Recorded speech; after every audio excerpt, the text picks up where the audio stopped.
এখন আমরা আলোচনা করব মানচিত্রের সাহায্যে কি করে উপজাতিদের জেলা মনে রাখা যায়।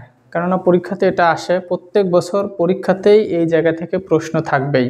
এখান থেকে জটিল কোনো প্রশ্ন হয় না, কিন্তু শিক্ষার্থীরা মনে করে যে এখান থেকে অনেক জটিল প্রশ্ন হবে এবং ওরা অনেক বেশি কিছু পড়ে ফেলে, যে তাদের ধর্ম থেকে শুরু করে তাদের সব কিছু, তাদের জীবনী পড়ে ফেলে। আসলে এগুলো পড়ার কিছুই নাই। এখান থেকে সাধারণ প্রশ্ন আসে, সেটা হচ্ছে আমাদের কোনো একটা উপজাতির নাম দিয়ে বললো এরা কোথায় বসবাস করে, বিশেষ করে কোন জেলায় বসবাস করে। আর বড়জোর এখান থেকে প্রশ্ন হয় একটা, সেটা হচ্ছে কোনো একটা উপজাতি দিয়ে বলা হলো যে এই উপজাতির ধর্ম কি অথবা তাদের উৎসবের নাম কি।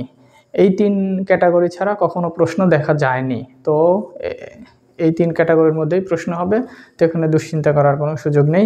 তাহলে আমরা মানচিত্র দিয়েই মনে রাখবো। আসলে জেলাগুলো মনে থাকে না। আমাদের যদি মানচিত্রের জেলাগুলো মাথায় থাকে তাহলে আমরা কিন্তু খুব সহজেই বুঝতে পারবো কোন উপজাতি কোন জেলায় বসবাস করে। তো আমরা একটু দেখি যে সবচেয়ে বেশি উপজাতি বসবাস করে হচ্ছে পার্বত্য চট্টগ্রাম অঞ্চলে। তো এই উপজাতিগুলো আমরা একটু যদি দেখি কারা, যেমন চাকমা, চাক, মুরং, ত্রিপুরা, মারমা, বোম, লুসাই, রাখাইন, আরও কয়েকটা আছে। আমরা গুরুত্বপূর্ণগুলো দেখলাম, কারণ আমরা যখন এমসিকিউ উত্তর করতে যাব তখন তো আমাদের 4টা অপশন থাকে। তো 4টা অপশনের দিকে তাকাইলেই কিন্তু আমরা বুঝতে পারি যে আসলে কোনটা কোন অঞ্চলে। তো আমার যদি ম্যাপটা মাথায় থাকে তাহলে কোন অঞ্চলে আমরা অপশন দেখেই কিন্তু উত্তর করে আসতে পারবো। তাহলে এই যে পার্বত্য চট্টগ্রাম অঞ্চলে 13টি উপজাতি বসবাস করে, আমরা গুরুত্বপূর্ণ কয়েকটি উপজাতি এখানে দেখলাম, যেমন চাকমা, মারমা, ত্রিপুরা। তো এই দুইটার যে কোনো একটা অপশনে থাকবেই, তার মানে অপশন দেখলে আমরা বুঝতে পারবো কোন অঞ্চলে। এখন সিলেট অঞ্চলে 2টি উপজাতি আছে, সেটা হচ্ছে গুরুত্বপূর্ণ, মণিপুরি আর একটা হচ্ছে খাসিয়া। মনে রাখতে হবে যে খাসিয়া এবং মণিপুরি সিলেট অঞ্চলে বসবাস করে। এখানে আরেকটা আছে পাঙ্গন, যেটা মুসলিম ধর্মাবলম্বী, এটা মৌলভীবাজারে আছে। আচ্ছা, তারপরে এই অঞ্চলে গারো আর হাজং প্রচুর আসে। ময়মনসিংহ অঞ্চলে, ময়মনসিংহ নেত্রকোনা অঞ্চলে গারো এবং হাজংদের বসবাস।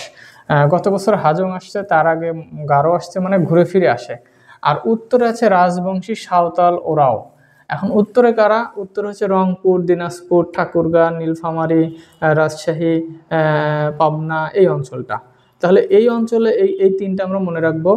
সেটা হচ্ছে রাজবংশী, সাঁওতাল আর ওরাও। এরা কোথায়? এরা উত্তর অঞ্চলের বসবাস করে। আর মধ্য অঞ্চলের মধ্যে কারা আছে? গারো আর হাজং। আর পাহাড়ি অঞ্চলে, সিলেট অঞ্চলে আছে হচ্ছে মণিপুরি, খাসিয়া। আর আমাদের পার্বত্য চট্টগ্রামে আছে এই 13টা। আমাদের ঢাকা এই অঞ্চলে কিন্তু কোনো উপজাতি নেই। তাহলে এই উপজাতিগুলো সম্পর্কে আমরা যদি এভাবে বারবার একটু চর্চা করি তাহলে কিন্তু আমাদের মনে থাকবে। তারপরে আমরা যদি উৎসব দেখি, যেরকম চাকমাদের উৎসবের নাম কি? বিজু, আমরা এটা সবাই জানি। তারপরে সাঁওতালদের উৎসবের নাম ওয়ানগালা। আর সবচেয়ে বেশি উপজাতির সংখ্যা কিন্তু চাকমা। তারপরে ত্রিপুরাদের উৎসবের নাম সাংগ্রাই। তারপরে হচ্ছে মারমাদের হচ্ছে সাংগ্রাই, ত্রিপুরাদের হচ্ছে বৈশুক। আচ্ছা, তো এই 4টা আমরা উপজাতিদের উৎসব জানবো, আর বাদবাকি উপজাতিরা কোথায় বসবাস করে সেটা জানবো। আর সবচাইতে সংখ্যাগরিষ্ঠ কারা? চাকমা, দ্বিতীয় আছে সাঁওতাল। পাহাড়ি, এরা পাহাড়ি, আর এরা হচ্ছে সমতল ভূমিতে বসবাস করে। তো এইটুকু জানলেই কিন্তু আমাদের উপজাতি পড়া শেষ। ধন্যবাদ সবাইকে।